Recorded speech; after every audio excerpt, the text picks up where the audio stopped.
আজকের লোকসভা ভোট কিসের ওপর দাঁড়িয়ে আছে কৃষ্ণনগরে এসে ব্যাখ্যা দিলেন রাজ্যের মন্ত্রী পার্থ বসু। আর এ নিয়ে আজকাল আগামী বিশেষ প্রতিবেদন লোকসভা ভোট ব্যাখ্যায় বার্ত। আমরাও ৩,০০০ টাকা করে দেব। এর থেকে এটা ঢাকা হলে বলতো, এদের ঢাকার রিক্সা চালায় তারা বলে, আপনারা জানেন, তাদের বলে কুর্তি। এই কুর্তিরা হলে এটা শুনে বলতো এটা ঘোড়ায় হাসবো দাদা, ঘোড়ায় হাসবো, মানে ঘোড়াতেও হেসে উঠবে। আমি সে কথা বলবো। আমি বলবো এই কৃষ্ণনগরের লোককবি, চরণ কবি, প্রখ্যাত লিটল ম্যাগাজিন সাহিত্যিক মণিগোপাল চট্টোপাধ্যায় একটা কবিতা লিখেছিলেন। সেই সময় সেই কৃষ্ণনগরের কবি তিনি লিখেছিলেন, রবি ঠাকুর যদি দাড়ি কেটে ফেলেন, পিসি রায় যদি খেতে চান চা, এত অবাক তবুও হইনি, আজকে আমি হয়েছি যা।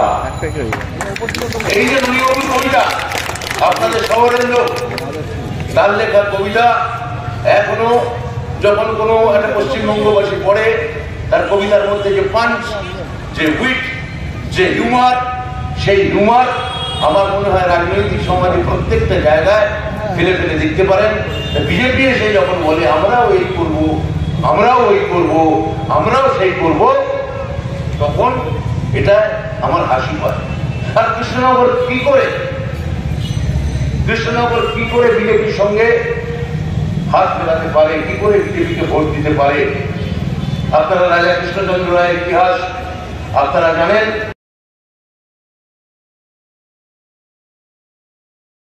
আর দূরে নয় অ্যাপেলো, হাত বাড়ালেই অ্যাপেলো।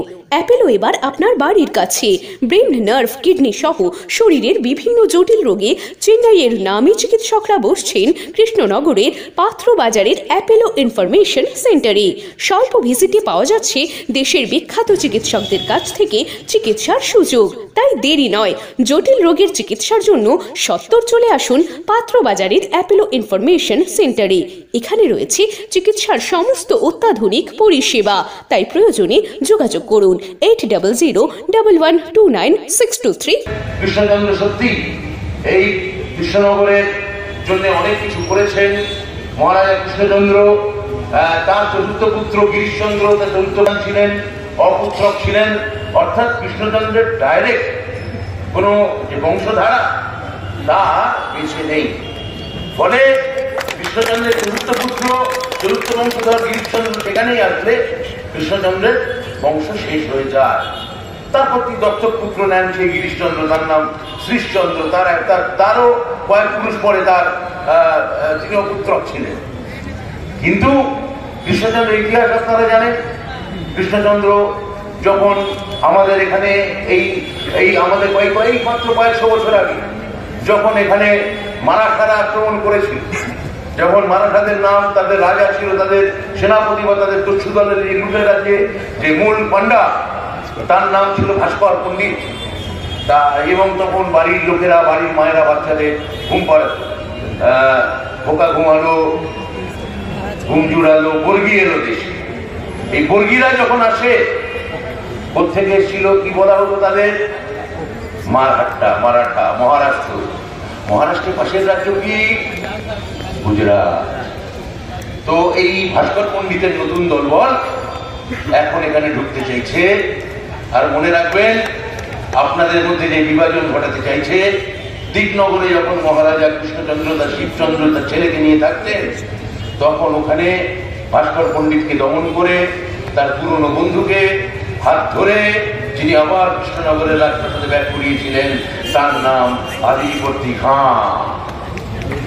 সেই আলীবর্দী খাঁ এবং কৃষ্ণচন্দ্রের বন্ধুত্ব গোটা বাংলা দেখেছে, গোটা বাংলায় জানে। হ্যাঁ, এটা ঠিক যে আলীবর্দী খাঁ মারা যাওয়ার পর তার 23 বছরের নাতি সিরাজকে যখন সিংহাসনে বসান, তখন যারা সিংহাসন লুকিয়ে মিটিং করেছিলেন এই মুর্শিদাবাদে গিয়ে, তার মধ্যে মহারাজা কৃষ্ণচন্দ্রও ছিলেন। এবং তারা সিদ্ধান্ত নিয়েছিলেন যে হিন্দু শাসক আসবে। তখন একমাত্র বাধা দিয়েছিলেন মহারাজা কৃষ্ণচন্দ্র। মির্জাফরও সাপোর্ট করেছিলেন যে 23 বছরের নাদান ছোকরা ও কি করে রাজত্ব চালাবে। ও তখন 22 বছর বয়স ছিল, ও কি করে রাজত্ব চালাবে। ঠিক আপনারা দেখুন, আজকেও পশ্চিমবঙ্গের সঙ্গে আপনারা যদি তুলনা করেন, একটা অদ্ভুত সিমিল, একটা অদ্ভুত মিল আপনারা দেখতে পাবেন। কেননা ঐতিহাসিকরা বারবার বলেছে আসলে ভবিষ্যৎ যা তা লুকিয়ে আছে অতীতের গর্ভে, তাকেই বলে ইতিহাস। ভবিষ্যৎ যা যা লুকিয়ে আছে ইতিহাসের গর্ভে। তো তখন কলকাতায় খুব পুঁথি খুলেছে কাশিমবাজারে, তাদের একজনকে আমি চিনি, তার নাম লর্ড ক্লাইভ। আর অত বড় তোলাবাজ, আমি বলছি আপনাকে লর্ড ক্লাইভের মতো অত বড় তোলাবাজ বাংলার ইতিহাসে, ভারতের ইতিহাসে আছে। তো যাই হোক, তারপর কি হয়েছে ইতিহাস আপনারা জানেন। কিন্তু যে শাক্ত এবং বৈষ্ণব ধর্মের ইতিহাস, যে ইসলাম এবং মূল জায়গা, সেইখানে আমার মনে হয় এখানে দাঁড়িয়ে এই কৃষ্ণনগরের আমার মনে পড়ছে এর মূর্তি যারা তৈরি করেন তাদের কথা। আপনারা যদি মূর্তিগুলো দেখেন, সেই মূর্তিগুলোর মধ্যেও একটা যুক্তবঙ্গ প্রতিফলিত হচ্ছে, বাংলার ইতিহাস প্রতিফলিত হচ্ছে। আর বাইরে থেকে কিছু লোক এসে বলছে যে আমি আপনাকে আপনার ভাষা বলতে দেবো না, কেননা আমাদের একটাই পলিটিক্যাল ন্যারেটিভ, হিন্দি, হিন্দু, হিন্দুস্তান।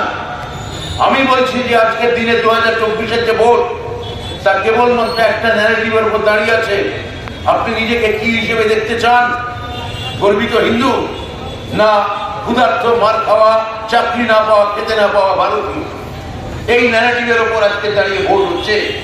শুধুমাত্র এই ন্যারেটিভের উপর দাঁড়িয়ে আজকের দিনে ভোট যদি হয়, তাহলে মহুয়া মৈত্রকে এখান থেকে জিতিয়ে আমাদের পাঠাতে হবে।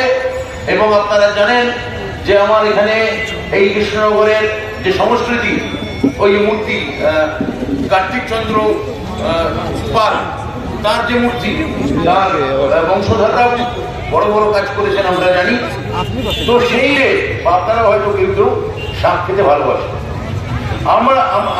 আমার ধারণা আমার মতো আপনারাও কেউ কেউ হয়তো ফুলকপির ডালনা খেতে ভালোবাসেন, বা কেউ কেউ পনির খেতে ভালোবাসেন। কিন্তু গোটা জীবন আপনাকে যদি মাথায় বন্দুক ঠেকিয়ে বলে যে আপনাকে এইটাই খেতে হবে, আপনাকে আমি মাছ মাংস খেতে দেবো না, তাহলে সেটা আপনার কেমন লাগবে? আপনারা ভাববেন আমি গুলদাপ্পা দিচ্ছি, আমি বাজে কথা বলছি। আসলে অনেক কিছু মমতা ব্যানার্জি আছেন বলে আমরা ধরতে পারি না। মধ্যপ্রদেশে কিছুদিন ইলেকশন হয়েছে,